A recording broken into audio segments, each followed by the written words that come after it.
तुम्ही आयुष्यभर पैशासाठी काम करत राहणार आहात का? की असा दिवस आणणार आहात ज्या दिवशी पैसा तुमच्यासाठी काम करेल? हा प्रश्न साधा वाटतो, पण याच प्रश्नाचं उत्तर लाखो लोकांचं संपूर्ण आयुष्य बदलून गेलं आहे. आपल्यापैकी बहुतेक लोकांना लहानपणापासूनच एक गोष्ट शिकवली जाते: चांगलं शिक्षण घ्या, चांगली नोकरी मिळवा आणि सुरक्षित आयुष्य जगा. पण जर हीच यशाची एकमेव वाट असेल, तर अनेक उच्च शिक्षित लोक आर्थिक अडचणीत का असतात? आणि काही लोक कमी शिक्षण घेऊनही आर्थिकदृष्ट्या स्वतंत्र कसे होतात? आज आपण ज्या पुस्तकाबद्दल जाणून घेणार आहोत, ते पुस्तक फक्त पैशाबद्दल नाही, ते तुमच्या पैशाकडे पाहण्याचा दृष्टिकोन बदलून टाकते. हे पुस्तक आहे रिच डॅड पुअर डॅड. आणि या व्हिडिओच्या शेवटी तुम्हाला समजेल की श्रीमंत लोक अशी कोणती गोष्ट करतात जी सामान्य लोक आयुष्यभर समजू शकत नाही. म्हणून ह्या व्हिडिओला शेवटपर्यंत नक्की पहा. रिच डॅड पुअर डॅड हे पुस्तक लिहिलं आहे रॉबर्ट कियोसाकी यांनी. रॉबर्ट कियोसाकी हे एक उद्योजक, गुंतवणूकदार आणि आर्थिक शिक्षण देणारे प्रसिद्ध लेखक आहेत. या पुस्तकात त्यांनी त्यांच्या आयुष्यातील 2 व्यक्तींची तुलना केली आहे.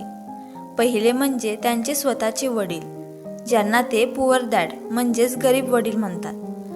ते खूप शिकलेले होते, त्यांच्याकडे चांगली नोकरी होती, समाजात त्यांना सन्मान होता, पण आयुष्यभर ते आर्थिक अडचणींशी झुंजत राहिले. दुसरे म्हणजे त्यांच्या मित्राचे वडील, ज्यांना ते रिच डॅड म्हणजे श्रीमंत वडील म्हणतात. ते फारसे शिकलेले नव्हते, पण त्यांना पैशाचे व्यवस्थापन आणि संपत्तीचे निर्माण करण्याचं ज्ञान होतं. या 2 व्यक्तींनी लेखकाला 2 वेगळ्या प्रकारे विचार करायला शिकवलं. पुअर डॅड, रिच डॅड यांच्यातील सर्वात मोठा फरक: पुअर डॅड म्हणायचे, चांगलं शिक्षण घे आणि सुरक्षित नोकरी मिळव. रिच डॅड म्हणायचे, पैसा कसा काम करतो हे शिक. पुअर डॅड म्हणायचे, माझ्याकडे हे घेण्यासाठी पैसे नाहीत. रिच डॅड म्हणायचे, मी हे कसं घेऊ शकतो. फरक पैशामध्ये नव्हता, फरक विचार करण्याच्या पद्धतीमध्ये होता. पहिली शिकवण: श्रीमंत लोक पैशासाठी काम करत नाहीत. हे पुस्तकातील सर्वात प्रसिद्ध वाक्य आहे. श्रीमंत लोक पैशासाठी काम करत नाहीत, पैसा त्यांच्यासाठी काम करतो. पण याचा अर्थ काय? बहुतेक लोक सकाळी उठतात, कामावर जातात, पगार मिळवतात, पगारातून खर्च करतात आणि पुन्हा पुढच्या महिन्याच्या पगाराची वाट पाहतात. हे चक्र वर्षानुवर्षे सुरू राहतं. लेखक यालाच म्हणतात रॅट रेस, म्हणजेच उंदराच्या शर्यतीचं चक्र. या चक्रात माणूस जितका जास्त कमावतो, तितका जास्त खर्च करायला लागतो. मोठं घर, महागड्या वस्तू, अधिक जबाबदाऱ्या आणि मग त्या खर्चासाठी आणखी मेहनत. अशा प्रकारे आयुष्यभर तो पैशाच्या मागे धावत राहतो. फेअर म्हणजे भीती. रॉबर्ट कियोसाकी सांगतात, बहुतेक लोक काम करतात कारण त्यांना भीती वाटते. नोकरी गेली तर, पैसे संपले तर, भविष्याचं काय? ही भीती इतकी मोठी आहे की लोक स्वतःची स्वप्ने बाजूला ठेवतात. ते सुरक्षित वाटणाऱ्या मार्गावर चालतात. पण अनेक वेळा सुरक्षित वाटणारा मार्ग माणसाला आर्थिकदृष्ट्या मर्यादित ठेवतो. भीतीनंतर दुसरी भावना येते, लोभ.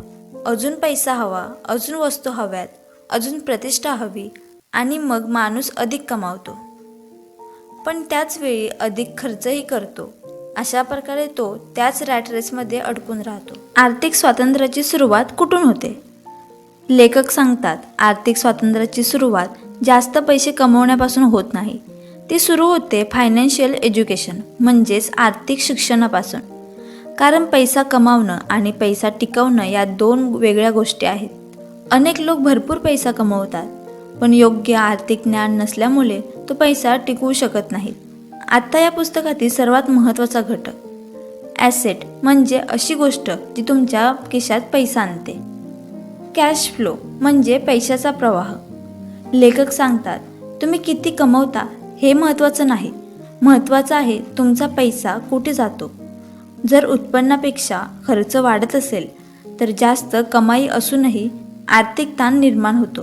पण जर उत्पन्नातून ॲसेट तयार होत असतील तर आर्थिक स्वातंत्र्याचा मार्ग खुला होतो. इथे एक खूप महत्त्वाचा प्रश्न निर्माण होतो. जर आर्थिक शिक्षण इतकं महत्त्वाचं आहे तर शाळेत आपल्याला हे शिकवलं जात नाही आणि श्रीमंत लोक अशी कोणती कौशल्ये शिकतात? जी त्यांना इतरांपेक्षा वेगळं बनवतात. ते संधी कशा ओळखतात, ते जोखीम कशी घेतात आणि सर्वात महत्त्वाचं ते पैसा स्वतःसाठी कामाला कसा लावतात. आतापर्यंत आपण पाहिलं की श्रीमंत आणि सामान्य लोकांमधला सर्वात मोठा फरक हा त्यांच्या उत्पन्नात नसतो, तर त्यांच्या विचार करण्याच्या पद्धतीत असतो. पण आता प्रश्न असा आहे की श्रीमंत लोक वेगळे विचार करतात, तर ते प्रत्यक्षात काय वेगळे करतात. रॉबर्ट कियोसाकी यांच्या मते बहुतेक लोक आयुष्यभर दुसऱ्याचा व्यवसाय मोठा करण्यात व्यस्त असतात. ते एखाद्या कंपनीत काम करतात, मेहनत करतात, पण त्या मेहनतीचा सर्वात मोठा फायदा कंपनीच्या मालकाला होतो.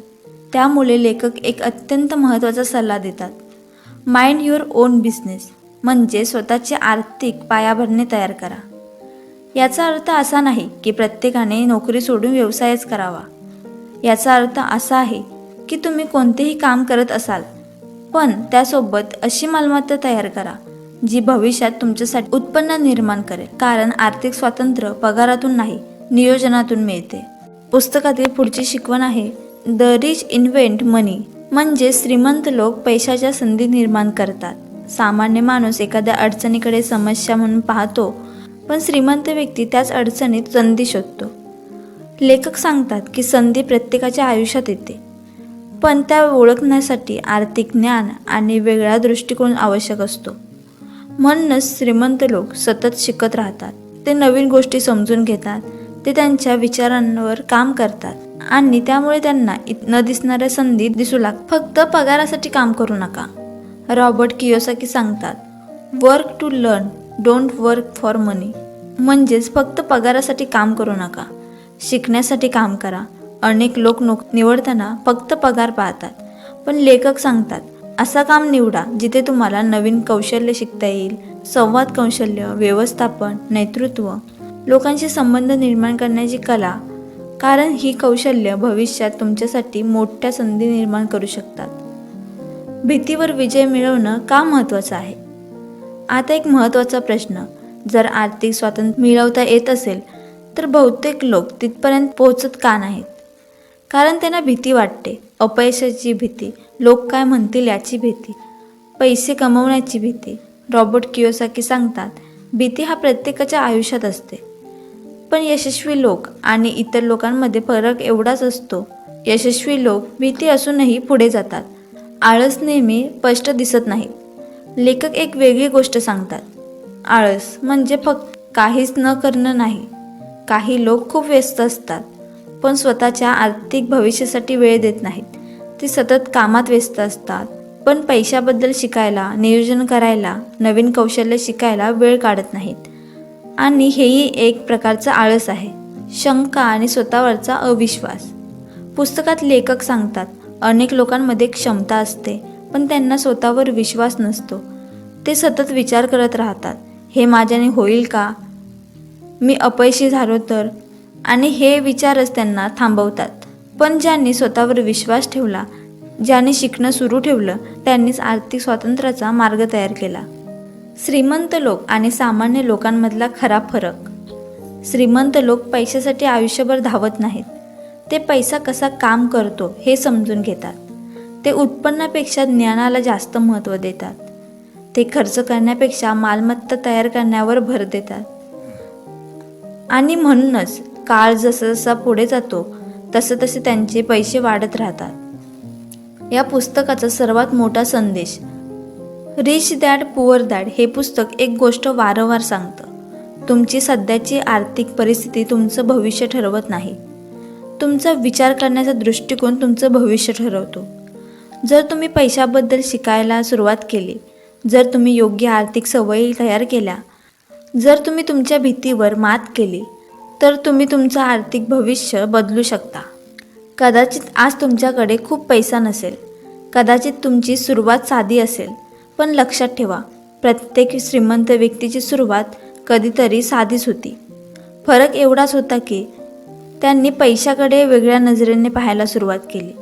त्यांनी आर्थिक शिक्षण घेतलं, त्यांनी स्वतःवर विश्वास ठेवला आणि त्यांनी त्यांच्या पैशाला स्वतःसाठी काम करायला शिकवलं. मित्रांनो, रिच डॅड पुअर डॅड हे फक्त पुस्तक नाही, हा पैशाबद्दल विचार करण्याचा एक नवीन मार्ग आहे. जर तुम्ही या पुस्तकातील शिकवण तुमच्या आयुष्यात वापरली तर कदाचित काही वर्षानंतर तुमचं आर्थिक आयुष्य पूर्णपणे बदललेलं असेल. म्हणून आजपासून एक निर्णय घ्या. पैशासाठी फक्त काम करायचं नाही, तर पैशाला स्वतःसाठी काम करायला शिकवायचं.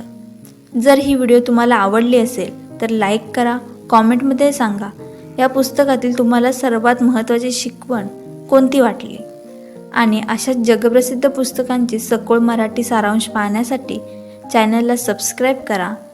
कारण कधीकधी एक पुस्तक तुमचं विचार बदलतं आणि बदललेले विचार तुमचं संपूर्ण आयुष्य बदलतं. धन्यवाद.